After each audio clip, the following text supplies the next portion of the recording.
de la bacteria y luego ha hidrolizado todos sus componentes, ha aprovechado los nutrientes que podría aprovechar de la bacteria, pero separa ¿qué cosa? El antígeno, la proteína específica que es propia de esa bacteria, la separa. Entonces, fíjense, la célula presentadora de antígenos, el macrófagos o las células neurolíticas, tienen esta estructura que es el complejo de histocompatibilidad. Este complejo de histocompatibilidad es el que permite al macrófago presentar el antígeno al linfocito T, y el linfocito T tiene la estructura verde que es un receptor. Una vez que el macrófago presenta al linfocito T, este se va a activar. El primer linfocito T que se activa por un antígeno específico es el linfocito T colaborador. Entonces, en la clase hemos hablado de los linfocitos. Los linfocitos T colaboradores, que son los que reciben el antígeno y luego, a través de las linfocinas, las interleucinas, que son sustancias que produce el propio linfocito T, va a activar al resto del sistema inmunológico. Lo va a activar al linfocito B, lo va a activar al linfocito T del citotóxico, va a estimular a que la médula produzca más macrófagos, más linfócitos, más linfocitos. Entonces, esta acción de presentar al antígeno es esencial para la activación del sistema inmunológico, ¿no? Entonces, tenemos las células presentadoras de antígenos, es una célula dendrítica que también a través de su complejo de histocompatibilidad está presentando al linfocito T el antígeno. El antígeno debería ser esta línea roja, ¿no? Es el propia de la bacteria o del microorganismo que ha fagocitado. Una vez que el antígeno es presentado al linfocito T, el linfocito T entonces va a producir estas citocinas, las interleucinas, 1, 2, 3, 4, 5, 6, ¿no? ¿Para qué? Para activar al resto del sistema inmunológico, va a activar a los linfocitos citotóxicos, a los linfocitos B para que empiecen a producir anticuerpos y al propio sistema inmunológico, a la médula, para que produzcan más células blancas, ¿no? Bien. Ahora, tenemos estas proteínas del complejo de histocompatibilidad, son las proteínas del complejo de histocompatibilidad, son las estructuras que este complejo de histocompatibilidad está formado por proteínas, ¿no? Es una estructura proteica. Y este complejo de histocompatibilidad tiene dos tipos de proteínas, ¿no? Que van a determinar dos tipos también de complejos de histocompatibilidad. El complejo de histocompatibilidad 1 y 2, ¿no? Las proteínas del complejo de histocompatibilidad 1 van a presentar el antígeno a los linfocitos T citotóxicos y con el complejo de histocompatibilidad 2 van a presentar a los linfocitos colaboradores. Las proteínas del complejo de histocompatibilidad 2 son las que juegan el papel, digamos, esencial, que van a presentar al linfocito T colaborador, ¿no? Bien, entonces, además hay los receptores, como visto, ¿no? Estos son los receptores que también tienen aquí una estructura proteica que va a coincidir desde el punto de vista químico exactamente con la estructura del antígeno para que pueda activarse el linfocito. Entonces, ahí tenemos. Tenemos los tres tipos de linfocitos, ¿no? Linfocitos T, colaboradores, linfocitos T citotóxicos y linfocitos T supresores. Cada uno de estos tres tipos de linfocitos va a tener funciones diferentes. Los colaboradores son entonces estos que colaboran con las funciones del sistema inmunológico. Las 3/4 partes de todos los linfocitos son linfocitos colaboradores. Esto muestra la importancia que tienen estos linfocitos, porque no solamente van a activar a los linfocitos citotóxicos, sino también al linfocito B, van a estimular a la médula, van a cumplir muchas funciones, ¿no? Entonces, hay una gran cantidad de linfocitos colaboradores. Vienen a ser el principal regulador del sistema inmunológico, que a través de qué estructuras van a mediar, a través de las linfocinas, citocinas, interleucinas, que forman su citoplasma, que son proteínas que se van a activar. Estas proteínas van a activar al resto del sistema inmunológico. ¿Qué linfocinas se secretan por los linfocitos de colaboradores? La interleucina 2, la 3, la 4, la 5, la 6, además el factor estimulador de colonias de granulocitos y de monocitos, el factor estimulador de colonias solo de granulocitos y el factor estimulador de colonias solo de granulocitos para activar a la médula, la producción y proliferación de los glóbulos y de monocitos. Y finalmente el interferón gamma, que es otra sustancia importantísima para la estimulación del sistema inmunológico. Las funciones específicas de las linfocinas. Sin estas linfocinas no se activa el sistema inmunológico. La linfocina interleucina 2, estimula el crecimiento y la proliferación de linfocitos T citotóxicos y de linfocitos T supresores. Es decir, los linfocitos T citotóxicos son los que matan al antígeno. Si no hay interleucina 2, no hay activación de estos linfocitos. Están ahí, pero es como si tuviéramos un guardia, pero sin arma. No va a poder hacer nada frente a los invasores. Para que pueda hacer, ¿verdad?, que tenga un arma, para liquidar a los invasores. Entonces, hasta que no hay la interleucina 2, los linfocitos T citotóxicos no tienen capacidad de matar al antígeno. Ahora, la interleucina 4, 5 y 6 tienen potentes efectos sobre el linfocito T. ¿Para qué? Para que empiece a estimularse, a activarse, a proliferar el linfocito B. Ya sabemos que el linfocito B tiene que proliferar, tiene que crecer, tiene que convertirse en ¿qué? En plasmablasto, luego en célula plasmática y luego la célula plasmática recién producir anticuerpos. Entonces dice, sin estas interleucinas 4, 5 y 6, el linfocito B no puede desarrollar todos esos procesos. Y va a quedar como una célula totalmente inofensiva, porque no va a poder producir los anticuerpos que son los que se enfrentan a la misma. Las linfocinas, además, van a activar el sistema macrofágico.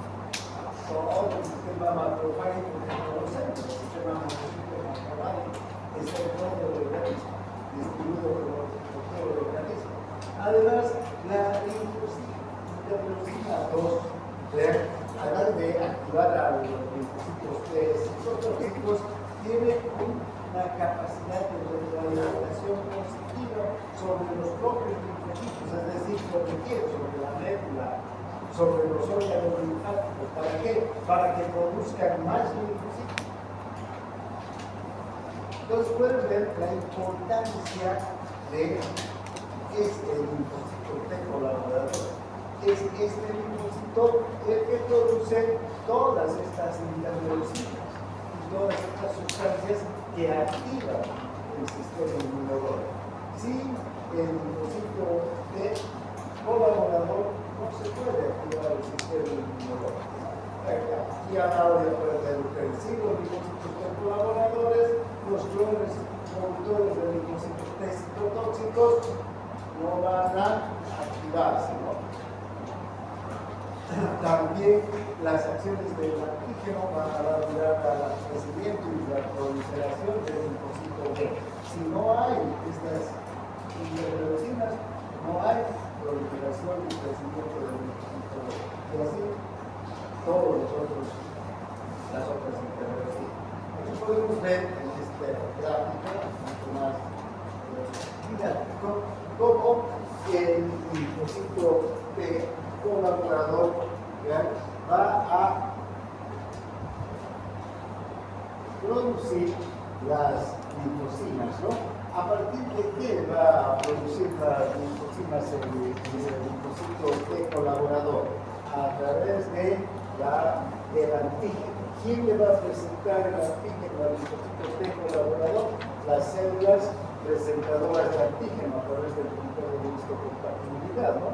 Y va a recibir, una vez que reconoce el antígeno, produce las linfocinas, interleucina 2, 3, 4, 5, 6, ¿no? Y fíjense, todas estas linfocinas, ¿qué es lo que hacen? Algunas van a activar el linfocito B para que se produzcan las células plasmáticas y los anticuerpos. Otras van a activar a los linfocitos T citotóxicos y otras a los linfocitos T supresores. ¿Cuál es la función de este linfocito T supresor? Cuando ya se ha controlado la infección, cuando ya se ha controlado la agresión hacia el organismo, entonces estos se encargan de suprimir las funciones del linfocito T colaborador para que el sistema inmunológico deje de actuar, ¿no? Porque es tan agresivo el sistema inmunológico que podría seguir actuando y podría incluso actuar sobre nuestras propias células. Entonces, estos linfocitos ya frenan las funciones del linfocito T colaborador para ya los linfocitos T citotóxicos ya no puedan seguir matando células, que deje de haber proliferación de células plasmáticas, ¿no? Esa es la función del linfocito T supresor. Pero además, las linfocinas van a ser capaces de producir mayor cantidad de células blancas. Los macrófagos van a activar todo el sistema macrofágico, más neutrófilos, van a activar la producción de factores de crecimiento y maduración para los granulocitos, para los monocitos. Entonces, todos esos mecanismos van a ser activados a partir de las linfocinas. Y además un sistema de retroalimentación para producir más linfocitos todavía por parte del sistema inmunológico. Bien, entonces, estas son las funciones del linfocito B colaborador, clave para la activación del sistema inmunológico. Una vez que el linfocito T colaborador entonces se ha activado adecuadamente y sus linfocinas activan al linfocito B, vamos a tener los anticuerpos. Y una vez que sus linfocinas, la interleucina 2, activa al linfocito T citotóxico, entonces este linfocito T citotóxico se convierte en un arma pero potente, en una célula tremendamente agresiva contra los microorganismos para que sea activado. Por eso también se los llama citotóxicos o citolíticos, porque son capaces de causar la lisis, la muerte de cualquier microorganismo que ingrese al organismo. ¿Ver? Ahora, ¿cómo actúan estos linfocitos? Aquí podemos observar lo que hace un linfocito citotóxico contra una bacteria. Esta es la célula atacada, la bacteria.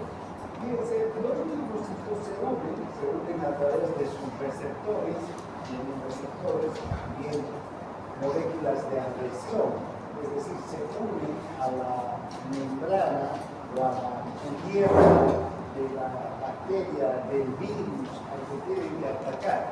Una vez que se unen, empiezan a trabajar secretando enzimas hidrolíticas. Estas enzimas hidrolíticas destruyen la pared y la membrana. Estas enzimas tienen un nombre genérico de perforinas. ¿Sí? ¿Por qué son perforinas? Porque perforan con un taladro, pasar a otro lado, entonces pongo un taladro aquí y perforo la pared. Exactamente eso hacen estas enzimas. Hidrolizan la pared, la destruyen y la perforan. ¿Cuál es el objetivo de perforar la pared y la membrana? Por una parte, por ahí hay salida de líquido, ¿verdad? Para el desequilibrio osmótico en la gente de la bacteria. Pero lo más importante es que a través de esa vía de esa orientación, los linfocitos T citotóxicos inyectan otro tipo de enzimas peroxidásicas, enzimas que van a producir la muerte de la bacteria. No tengo las enzimas que van a matar y van a digerir también a la bacteria. Entonces, esto es lo que hacen. Se unen mediante las estructuras de adhesión, receptores que son capaces ya de reconocer a esta bacteria, que son estructuras que establecen enlaces químicos, ¿no?, potentes con la bacteria, y una vez que se unen, perforan la pared con las enzimas, inyectan otro tipo de enzimas citotóxicas, enzimas tóxicas que matan a la bacteria.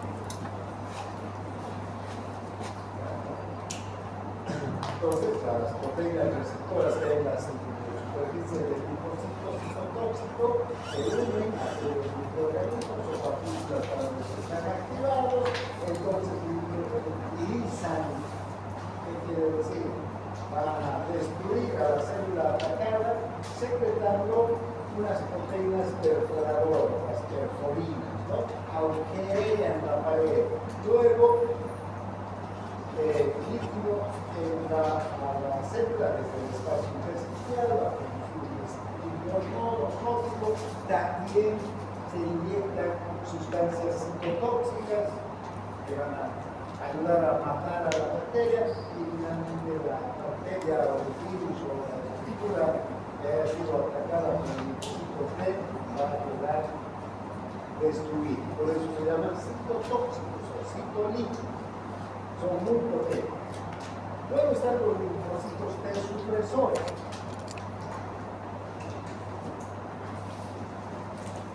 Estos linfocitos T suprimen las funciones de los linfocitos T citotóxicos y de los colaboradores. Los mandan a descansar, digamos, ¿no? Hasta aquí llegó la acción. ¿Sí? Estas funciones de este tipo de linfocitos son esenciales, porque si no hubieran, como digo, estas funciones, se piensa que el sistema inmunológico seguiría atacando propios tejidos. Y de hecho, en enfermedades autoinmunes, al parecer hay una falla de este tipo de linfocitos contra ciertos linfocitos que se activan y que ya no reconocen al propio tejido como propio y lo empiezan a atacar. Y a partir de eso se producen enfermedades llamadas autoinmunes, ¿no? Bien,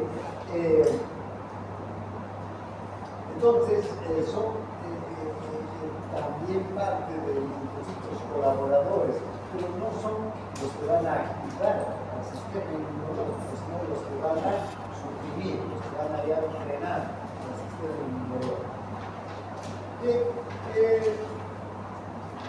Hay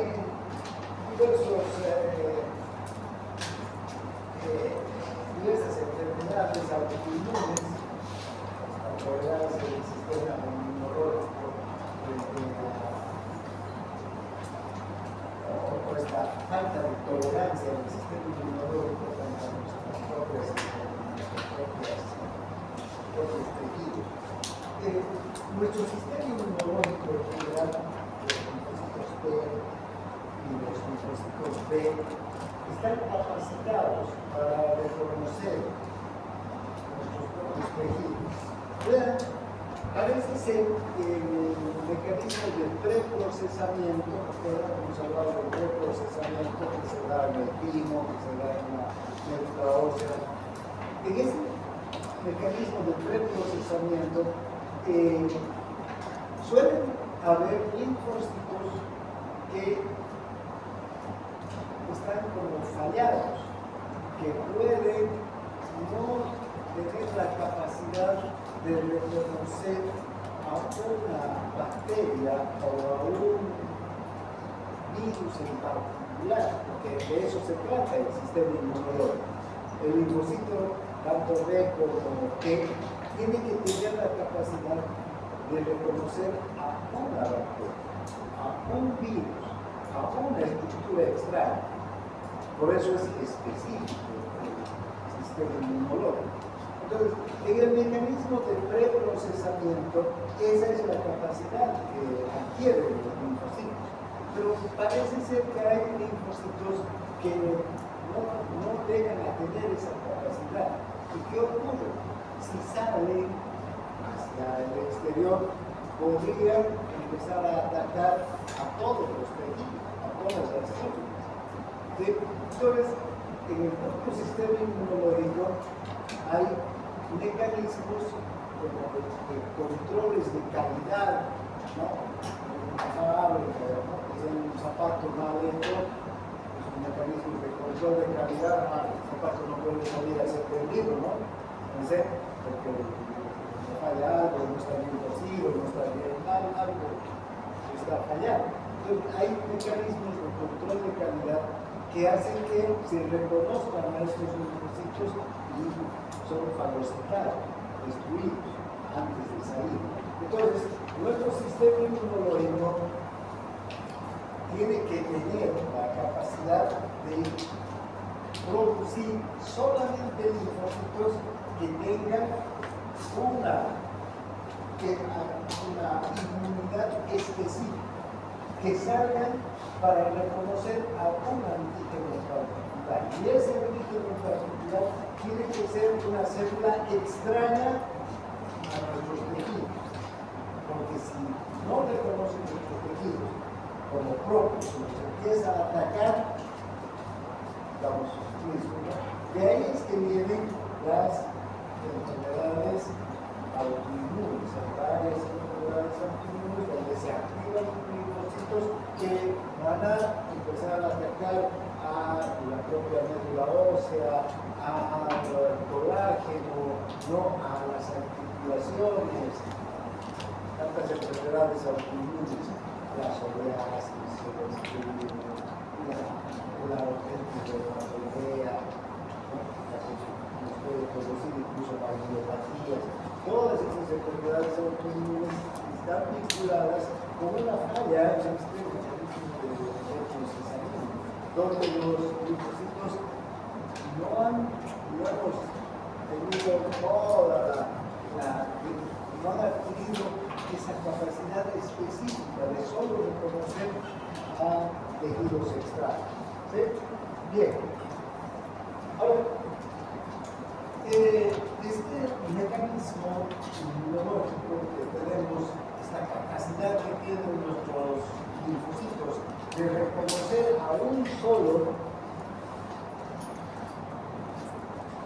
antígeno que nos puede producir un daño, ha sido aprovechado por la medicina para desarrollar las vacunas, ¿no? Entonces, tenemos diversos tipos de vacunas. La primera vacuna del producto Jenner para la viruela, ¿no? Hasta las más modernas que se han producido para el coronavirus, tienen estas vacunas que hacen es estimular al sistema inmunológico. Es decir, el principio es que el sistema inmunológico pueda reconocer estructuras que se administran, ¿no?, desde afuera, y reconocer esas estructuras como extrañas y generar linfocitos T y linfocitos B que se ocupen de destruir a esas sustancias y de generar células de tumor. Lo más importante es la generación de células de tumor.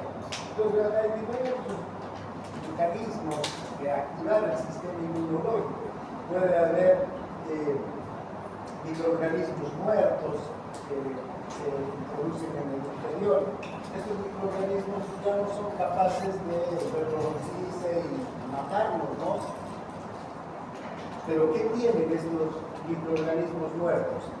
El código genético es la sustancia antigénica, que es la que va a reconocer el sistema inmunológico.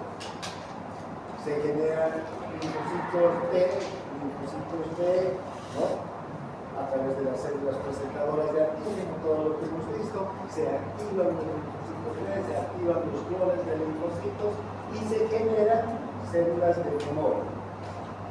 Después, cuando llega el virus o la bacteria salvaje, la que ya está en el medio ambiente, nuestro sistema inmunológico está preparado y la respuesta es inmediata. Porque con la vacuna, ¿qué logramos? Con la inmunización, ¿qué logramos? La respuesta primaria. En el caso de los linfocitos B y de los linfocitos T, la respuesta primaria es efectiva, pero suele ser un poco larga, digamos, lenta, con todos los procesos que tiene que seguir, y también no es tan intensa. Pero la respuesta secundaria es inmediata y es muy potente. Entonces, quedamos muy bien protegidos por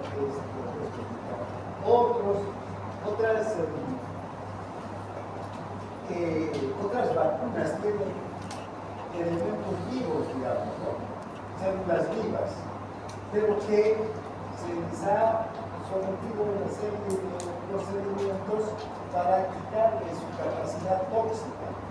Ya no nos pueden producir una enfermedad. Lo único que tienen es la sustancia antigénica, la que va a reconocer el macrófago y el linfocito como extraña y va a producir todo, ¿no?, la respuesta inmunológica. O microorganismos vivos atenuados también, o vacunas de ARN, como se han desarrollado durante el coronavirus, ¿no? Son mecanismos modernos que lo que hacen es estimular la formación tanto de los linfocitos B como de los linfocitos T. Bien, luego tenemos una inmunidad pasiva, ¿no? Esta inmunidad es una inmunidad activa. ¿Por qué es inmunidad activa? Porque lo que se introduce en el organismo son antígenos que van a activar el sistema inmunológico, pero también hay una inmunidad pasiva que se puede administrar anticuerpos. De una persona que ha enfermado, por decir, de coronavirus, ¿no? El plasma de esa persona que ha enfermado la anterior semana con coronavirus, el plasma se puede extraer cantidad de plasma e inyectar a otros, ¿sí? ¿Para qué? Para ponerle los anticuerpos que ha generado la persona enferma, ¿sí? Ya está sana, pero tiene anticuerpos. Bien, esos anticuerpos van a circular en el organismo sano y le van a producir una inmunidad, desde luego. Pero ¿cuánto tiempo va a durar esa inmunidad? Unos días. Los días que vivan los anticuerpos. Porque una vez que, como cualquier otra estructura, cumplan su ciclo, se deterioren, esos anticuerpos van a desaparecer, ¿verdad? Van a destruir y ya no van a tener la capacidad de producción. Entonces, esa inmunidad pasiva es muy limitada. La inmunidad activa, por cambio, es el antígeno, es el sistema inmunológico que va a desarrollar sus propias células que producen los anticuerpos necesarios y las células de memoria que van a estar listas para el próximo cerebro, ¿no?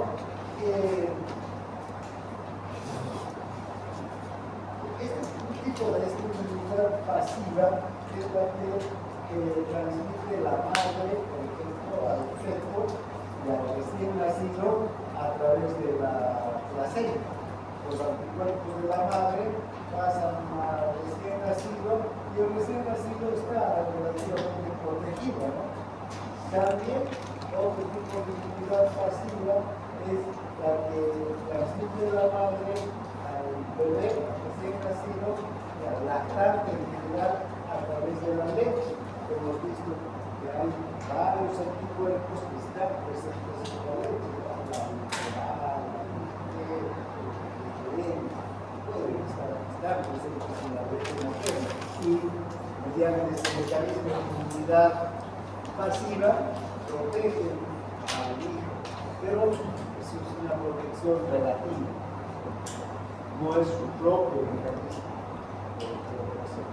Se acaban los anticuerpos en el transcurso de los días, 2 o 3 semanas, y ya no hay más anticuerpos que se pueden proteger. Bien, entonces hasta aquí vamos a ver por este tema. Ahora veamos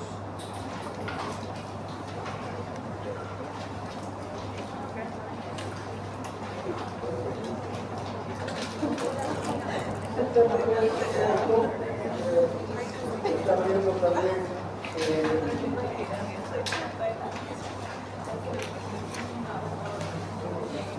práctica, ¿no? Y son los grupos sanguíneos.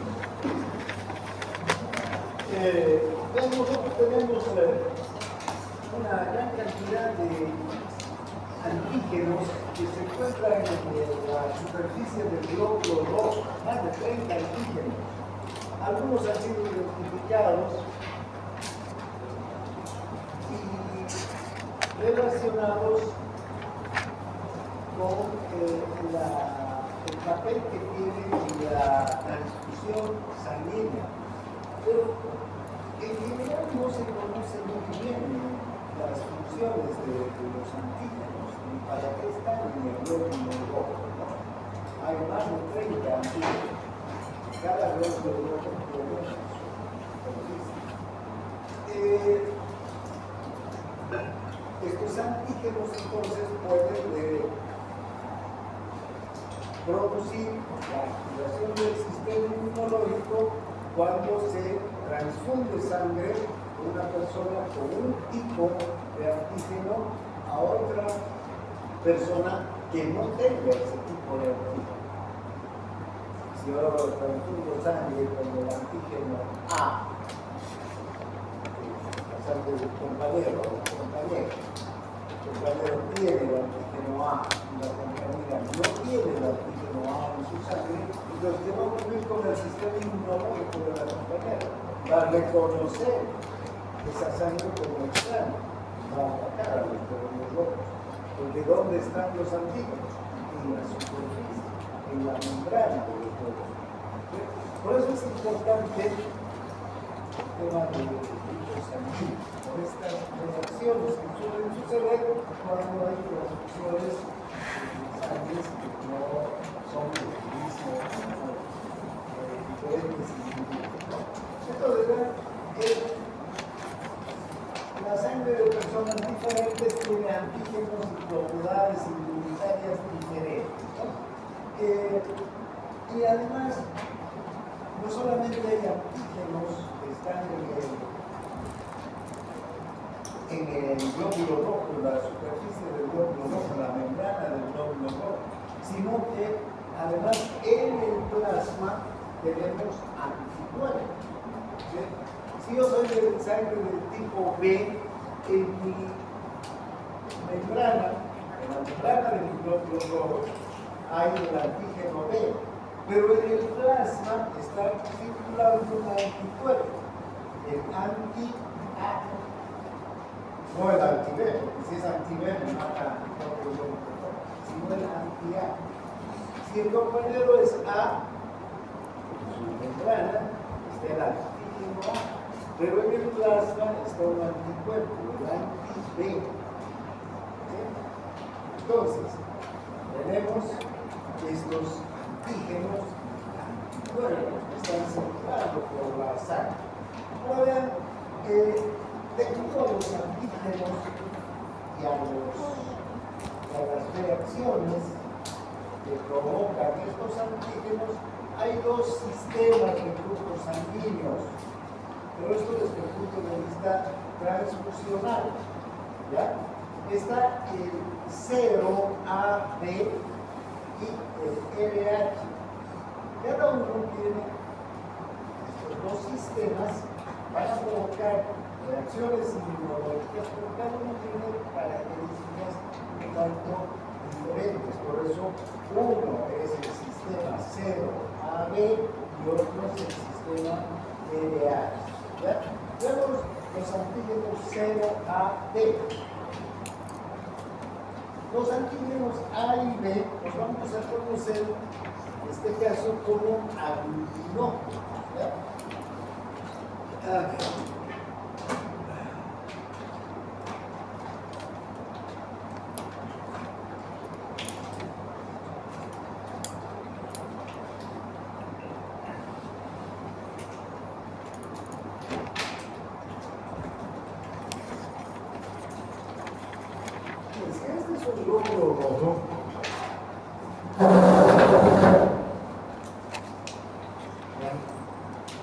Puede haber en la membrana del glóbulo rojo el antígeno A, ¿sí? Es una proteína A. O puede también haber el antígeno B. O puede haber los dos juntos, B y A. ¿Sí? Aquí vamos a hacer una cosa.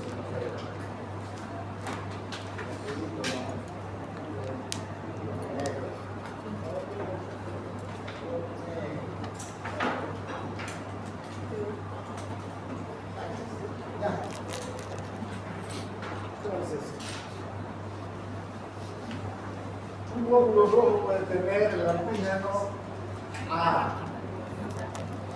Otro puede tener el antígeno B.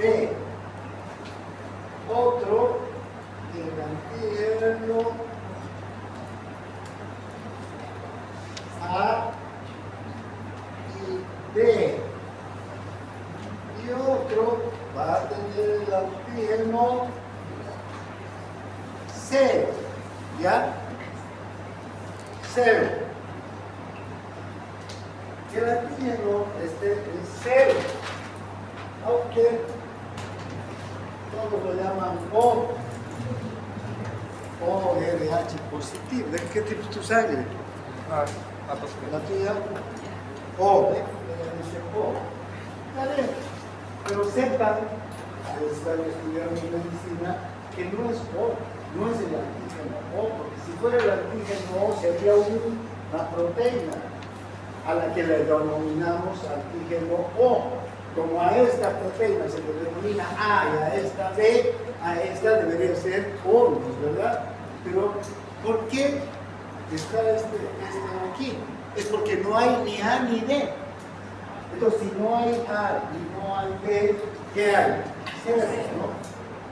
¿Está claro? Entonces, ustedes sepan que este es un antígeno cero, que no hay antígeno, que no hay ni A ni B. No es que hay el antígeno O, no hay antígeno, por eso es cero.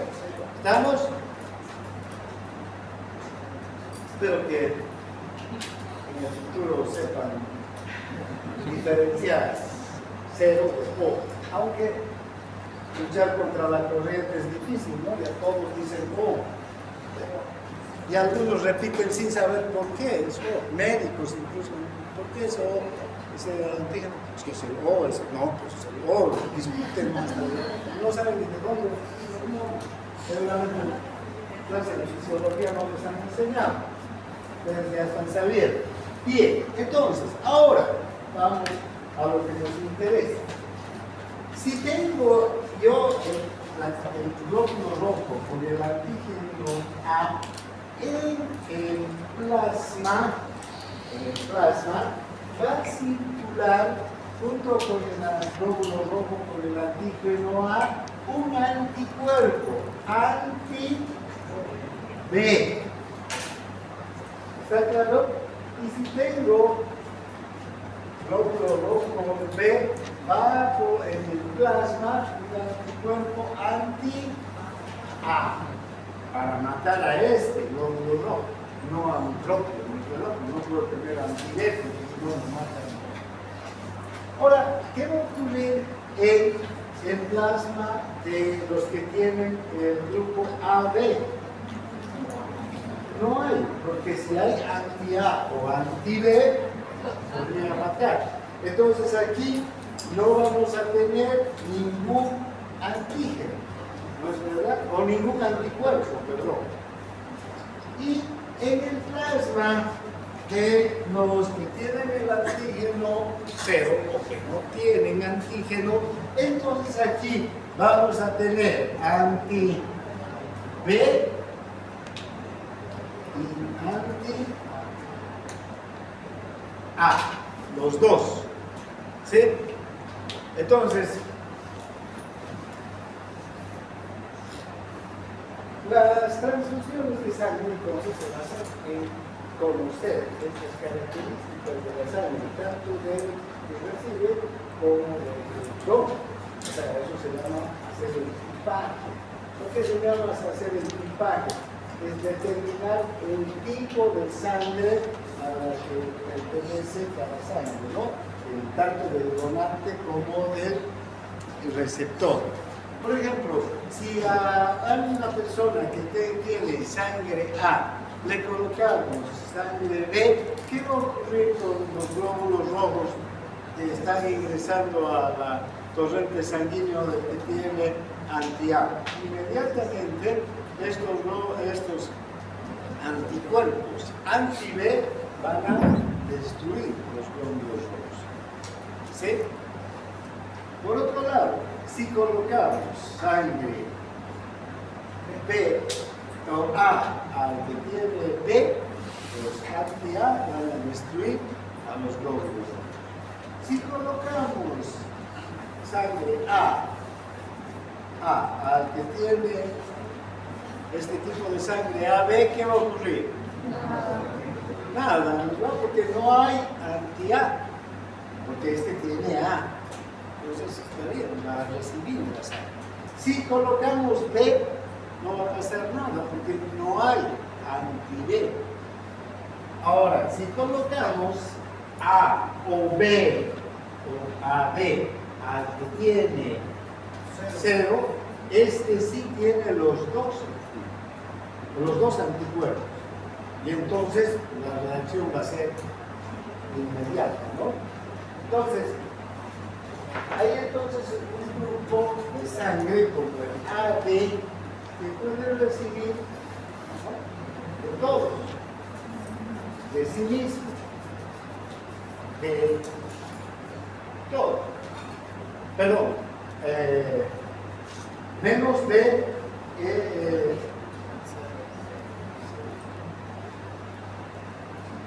este puede recibir, que no tiene anticuerpos, ¿no es verdad? No hay caso de que destruya ninguno. Pero hay otro que no puede, ¿sí? Sí no puede, más que de sí mismo. ¿Sí? Bien, ahora, esto es, digamos, el sistema ABC, ¿no? ¿Cómo se forma este sistema ABC? Ya lo hemos visto, ¿no? Tipo 0, está presente en el aluminógeno, y A y B. Una cosa, los antígenos también reciben el nombre de anticuerpos, ¿sí? Y los anticuerpos antígenos, ¿verdad? Bien, entonces aquí en el tipo A solo está presente el antígeno A, en el tipo B el antígeno B, en el tipo AB están presentes los dos antígenos, ¿no? Podríamos ver aquí una característica de los grupos sanguíneos, es que nosotros heredamos estos grupos sanguíneos de nuestros padres, ¿no? Podemos heredar los dos, de hecho, heredamos los dos genotipos, el padre de la madre. Si mi padre es A y mi madre es B, ¿no? Puedo heredar los dos, de la B, puedo heredar los dos, ¿no? De hecho, voy a heredar los dos, voy a ser AB, ¿no? O puedo heredar los A y dos A's, o A, 0 y A. Si mi madre es 0 y mi padre es 0, voy a tener 0, 0 debe ser, ¿no? Si mi madre es 0 y mi padre es 0, B, voy a ser 0, B, voy a ser B, ¿no? Entonces se puede heredar los genotipos. Si padre y mi madre son 0, ¿cuál va a ser mi tipo sanguíneo? 0. Si mi padre es 0 y mi madre es A, o mi madre y mi padre son A, voy a heredar el A. Si mi padre es B, mi madre es 0, o los dos son B, voy a heredar el B. Y si son AB, voy a heredar AB, ¿no es verdad? Y entonces, ¿qué aglutinógenos, qué anticuerpos van a haber? En el 0 no hay aglutinógenos. Está claro, ¿no? No hay aglutinógeno O. No hay aglutinógeno. En el A, el aglutinógeno A. En el B, el aglutinógeno B. En el AB, los dos aglutinógenos. ¿Y qué aglutininas, anticuerpos, que van a estar en el plasma? En el caso del 0, anti-A y anti-B. En el caso del A, anti-B. En el caso del B, anti-A. Y en el caso del AB, ninguno. ¿Cuál es la, digamos, porcentaje de grupos sanguíneos que hay en la proporción de grupos sanguíneos a nivel general en el mundo? El más frecuente es el 0, según el 47%. La mitad, todos, el grupo más frecuente, ¿no? Más fácil de conseguir sangre para la población. Luego viene A, el 41%. El B es un poco más raro, 9%. y el AB es mucho más rápido, 3%, ¿no? Dentro del sistema AB.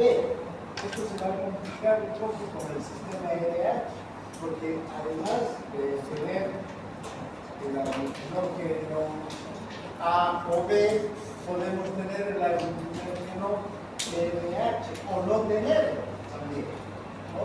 Entonces, se puede complicar la característica de la donación. Bien, entonces, las aglutininas, los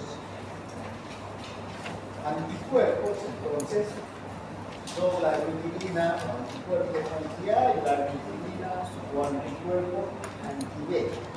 Para tener una, digamos, nomenclatura más específica, así como el antígeno, lo vamos a llamar aglutinógeno, ¿no es verdad? Al anticuerpo lo vamos a llamar aglutinina, ¿ya? La aglutinina.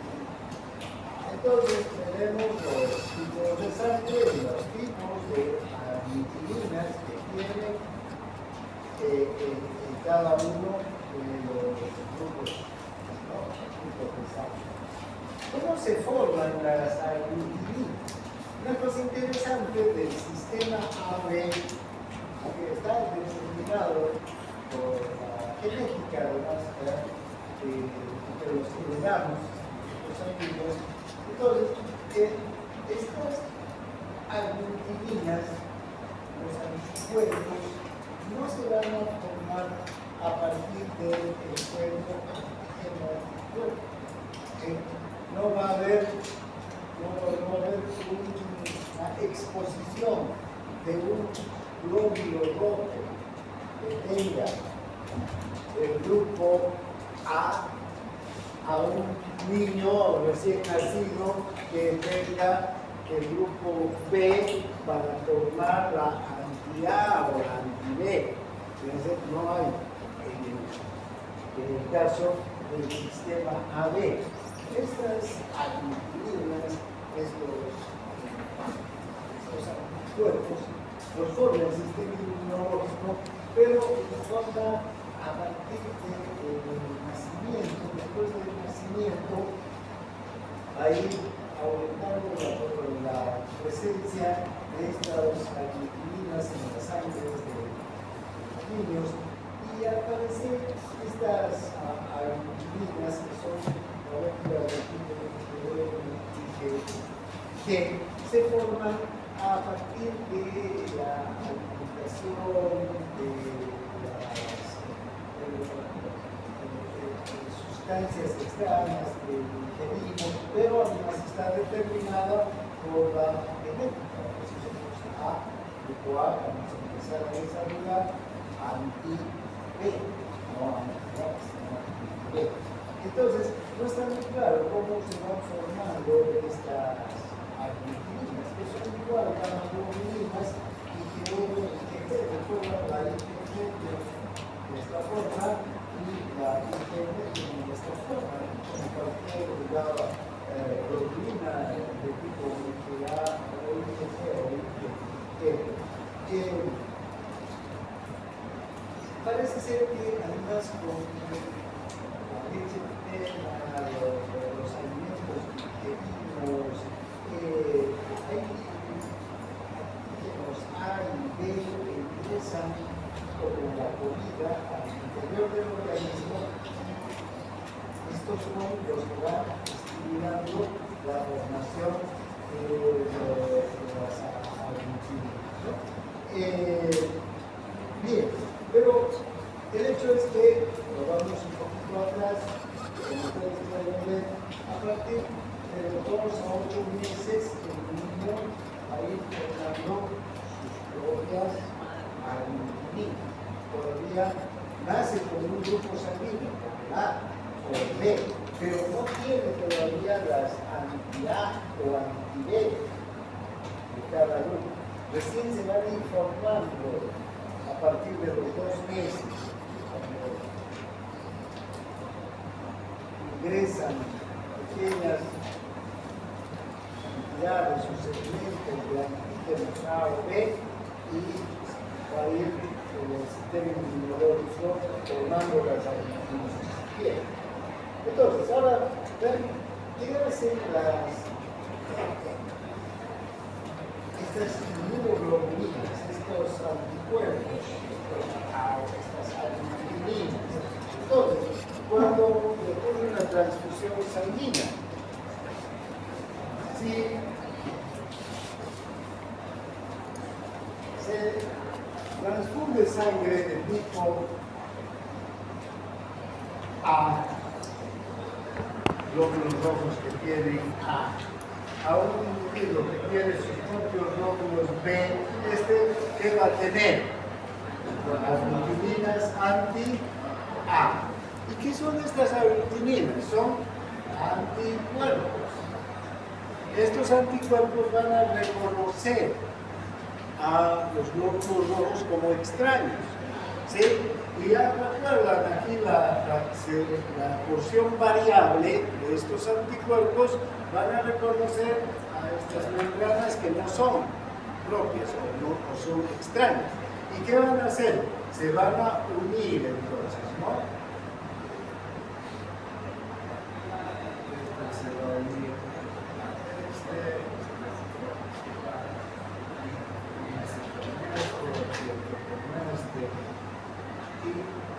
¿Qué se llama ese mecanismo? Aglutinación. ¿Verdad? Empieza a haber aglutinación del glóbulo rojo. Ese es el mecanismo que va a ocurrir. Las IgM van a tener mayor capacidad todavía, ¿no? De aglutinar glóbulos rojos. Entonces, ¿qué va a ocurrir con la circulación de la sangre? Los vasos más estrechos se van a empezar a ocurrir por esta aglutinación de glóbulos rojos. Va a haber precipitación también en la propia sangre de los conglomerados de glóbulos rojos que están aglutinados. Además, va a empezar a haber hemólisis, ¿no? Los glóbulos rojos se van a empezar a destruir. ¿Y quién va a aparecer aquí? Los macrófagos. ¿Qué van a hacer? Van a empezar a fagocitar glóbulos rojos y van a liberar, ¿qué cosa? Bilirrubina. ¿Recuerdan? Entonces, se va a empezar, cuando hay una reacción transfusional, se va a empezar a configurar entonces un cuadro clínico que es grave, ¿no? Que va a ser el resultado de la aglutinación de los glóbulos rojos y de la hemólisis de los glóbulos rojos. La aglutinación va a hacer que, por ejemplo, en los vasos pequeños la sangre no pueda circular, se formen trombos, ¿verdad? Que vaya habiendo dificultades en la circulación, órganos como los pulmones, por ejemplo, se van a ver seriamente afectados. Puede haber una insuficiencia renal aguda que puede producir la muerte de las personas en muy pocos días, ¿no? Estas reacciones transfusionales son muy peligrosas. Por eso siempre es necesario hacer un manejo de la sangre, ¿no? Determinar el tipo de sangre a la que pertenece cada individuo. No vamos a hacer mucho hincapié en esto porque en práctica van a ver o ya están viendo, pero es fácil hacer el tipaje, ¿no?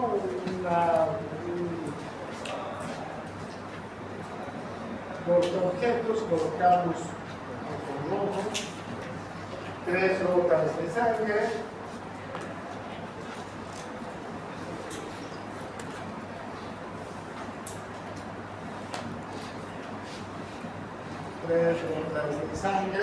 y además vamos a colocar ¿qué cosas? Los antígenos, ¿no? Las aglutininas, que tienen 3 trocitos diferentes, un amarillo, un azul y un cristalino, ¿no ves? El antígeno anti-A, entonces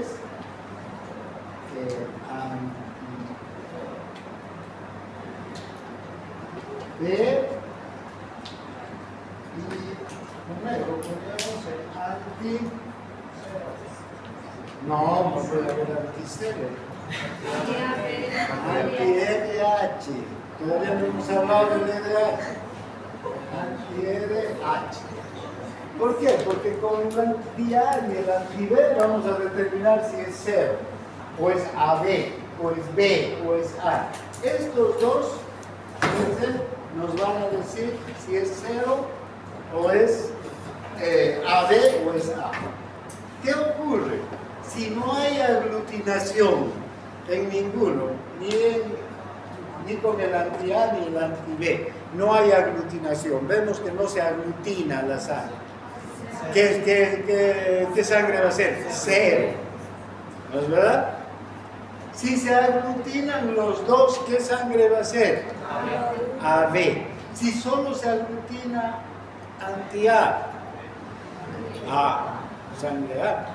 ¿Por qué? Porque este anti-A lo está aglutinando al antígeno A, al aglutinógeno A. Si solo anti-B, B, ¿no? Si es celeste, A. Si es amarillo, B. ¿Sí? ¿Está claro? Entonces, ¿ven? Muy rápido estamos haciendo esto, en práctica lo van a hacer. Entonces, no hay necesidad de anticero, es el caso. ¿Sí? Ni anti-AB, porque tenemos el anti-A o el anti-B. Si los dos se aglutinan, quiere decir que es AB. Si ninguno se aglutina, es 0. Si solo se aglutina anti-A, es A. Si solo se aglutina anti-B, es B. ¿Está claro? ¿Sí? Si se aglutina el del medio, el cristalino, está aquí con negro, pero es cristalino, ¿no es verdad? No tiene color. Si se aglutina este, es RH positivo. Si no se aglutina, es RH negativo. ¿Sí? ¿Está claro? Entonces, es muy fácil hacer la base de la sangre, ¿no?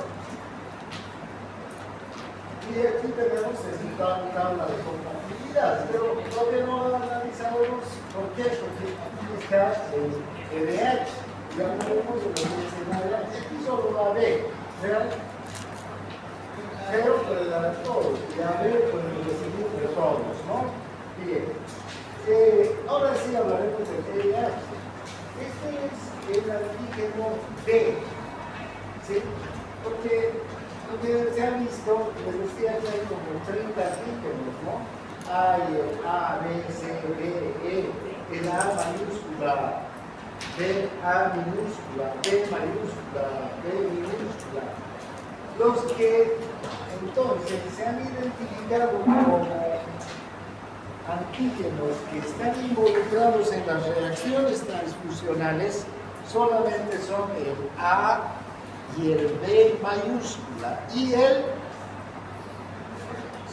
B, este viene a ser el D, ¿sí? D, ¿sí? Antígeno D, aquí está el antígeno D.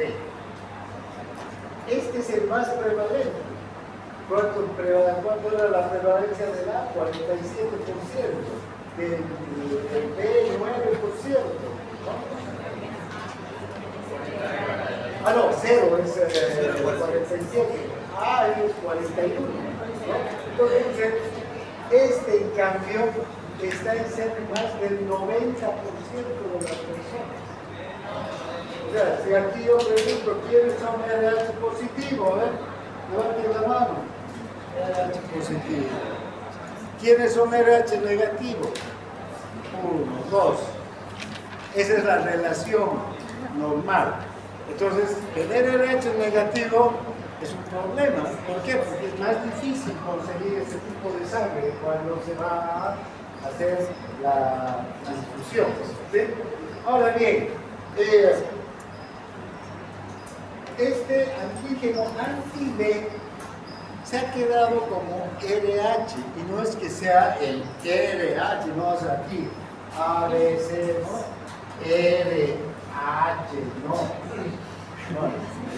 Lo que ocurre es que cuando no se sabía de la existencia de los antígenos. Se hacían transfusiones y era casi como a la suerte, ¿no? Ojalá no se muera con la transfusión, era la idea. ¿Sí? Sabía que una transfusión podía ayudar, pero también se sabía que la transfusión podría no funcionar. Pero no se sabía exactamente cuál era la causa. Al primer antígeno que se encontró fue a este D, pero no se encontró en el humano, sino en un mono. ¿Sí? Un homínido, en el Macacus rhesus. ¿Sí? Y rhesus se escribe así, ¿sí? Macacus rhesus, macacus. ¿Sí? Entonces se tomaron estas dos primeras letras del nombre rhesus para determinar el antígeno, así como el linfocito B. ¿Por qué se llama linfocito B? Por la bolsa de quién, o la bolsa de quién, de Fabricio.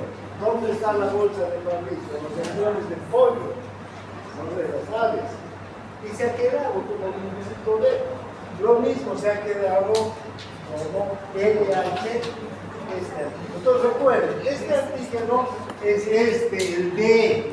En el humano tenemos el antígeno D, que se llama RH, normalmente. Entonces, hay personas que tienen el antígeno RH D y otras que no tienen. Las que tienen son RH positivo y las que no tienen RH negativo. ¿Sí? Ahora, este antígeno, a diferencia del anti-A y el anti-B, va a generar su propio anticuerpo exactamente igual que genera su anticuerpo la bacteria o el virus. Es necesario entonces que haya una exposición previa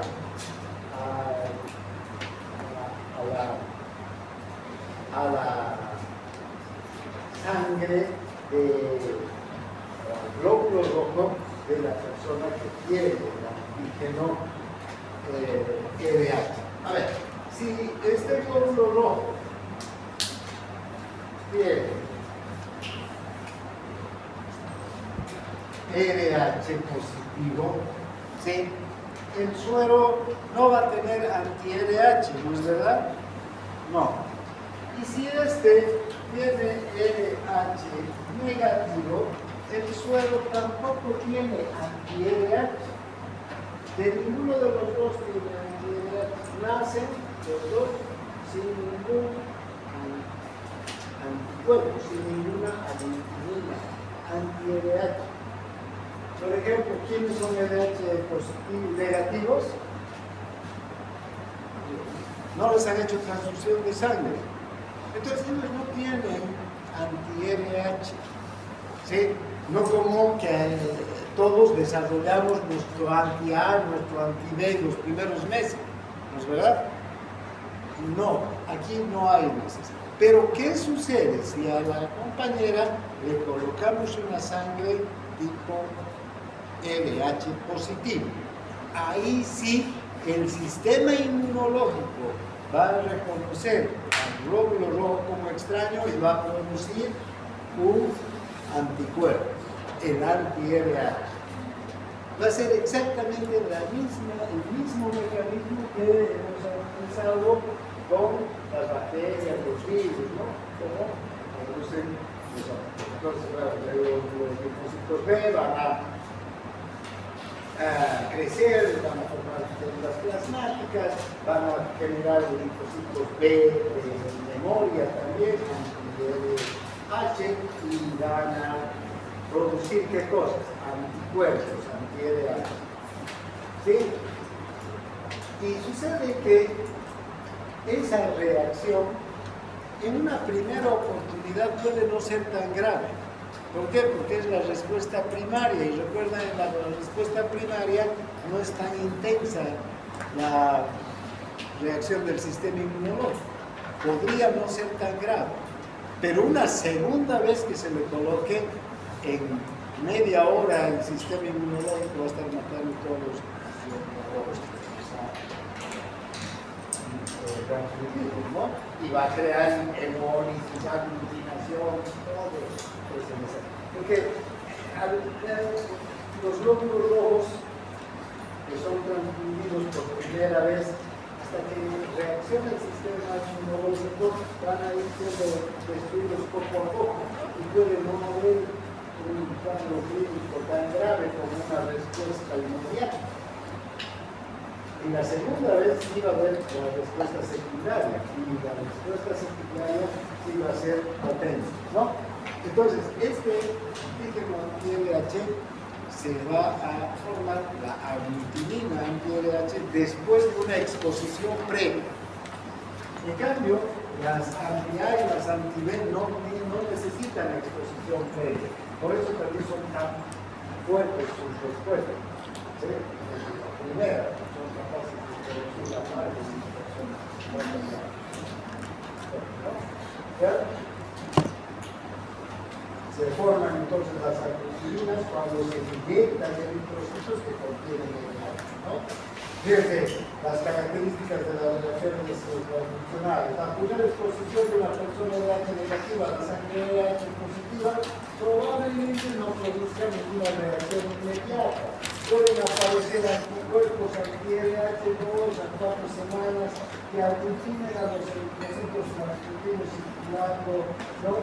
Y la respuesta y el cuadro clínico puede no ser tan grave, puede haber hemólisis, ictericia, etc., pero no taponamiento de vasos y todo lo que puede producir. En las transfusiones posteriores la reacción aumenta y puede ser inmediata y grave. ¿Sí? Y ya van a ver los anticuerpos listos para una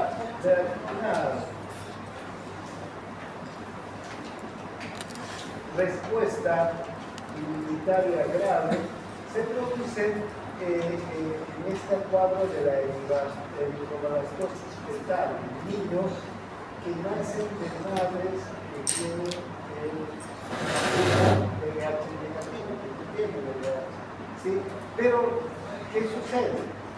El niño, el feto, tiene un VIH positivo. ¿De quién ha heredado el VIH positivo? De su padre. ¿Sí? Y es VIH positivo, pero la madre es VIH negativo. En el primer parto, cuando hay una madre de VIH negativo, un padre de VIH positivo y el niño hereda el mismo del padre, en el momento del desprendimiento de la placenta puede haber un intercambio de linfocitos entre la madre y el niño. Y ahí la madre va a reaccionar y va a producir anticuerpos anti-VIH. Su sistema inmunológico va a estar grave y va a tener anticuerpos anti-VIH, antivirines, anti-VIH. En los siguientes campos, si se produce el mismo mecanismo, vean, padre VIH positivo y madre VIH negativa, y el hijo hereda del padre de VIH positivo, ahí ya la respuesta puede ser grave, ¿no? Y va a producir este cuadro de la eritroblastosis fetal, ¿ya? Y cada vez más grave todavía, ¿no? Fíjense qué efecto puede tener los anticuerpos de la madre sobre el feto, ya en el segundo, tercero, con VIH positivo, siempre y cuando sea VIH positivo, los fetos. ¿Ya? Van a difundir los anticuerpos a través de la placenta, van a aglutinar la sangre del feto, van a producir la hemólisis de la sangre del feto. Los fetos y el recién nacido, ¿qué van a producir? Glóbulos blancos, macrófagos que produzcan la hemólisis. ¿Qué va a ocurrir? Van a liberar bilirrubina, la pericia, ¿no? Y este cuadro puede ser tan grave que el niño no sobreviva después del parto. En algunos casos, la que se le entera esta exposición, cada vez la respuesta es más potente. Incluso ya ni siquiera llegan al paro, ¿sí? Se producen abortos. Es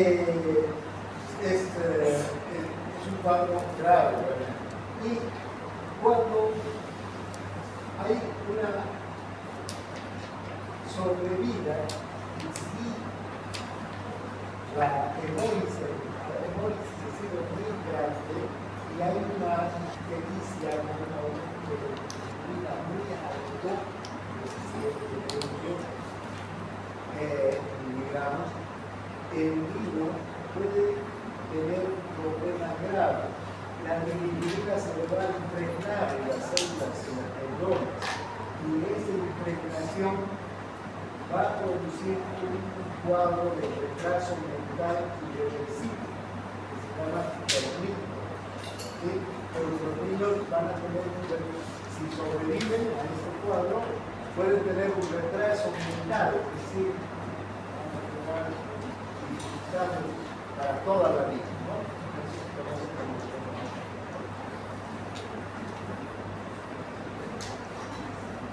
Estas reacciones transfusionales, entonces, para terminar, si no hay el mismo tipo de sangre, ya sea A, B o RH, ¿qué es lo que va a ocurrir? Va a haber aglutinación. La aglutinación va a llevar a una hemólisis. La hemólisis va a hacer que se convierta, después de la fagocitosis, la porfirina, ¿no? En realidad el grupo E se va a convertir en G, en bilirrubina. Esa bilirrubina va a producir ictericia. Pero además, los vasos, en especial los vasos renales, se pueden taponar, porque no van a circular la sangre por la iluminación. Y esta iluminación puede producir una insuficiencia renal aguda que puede morir a la persona en pocas horas, días, después de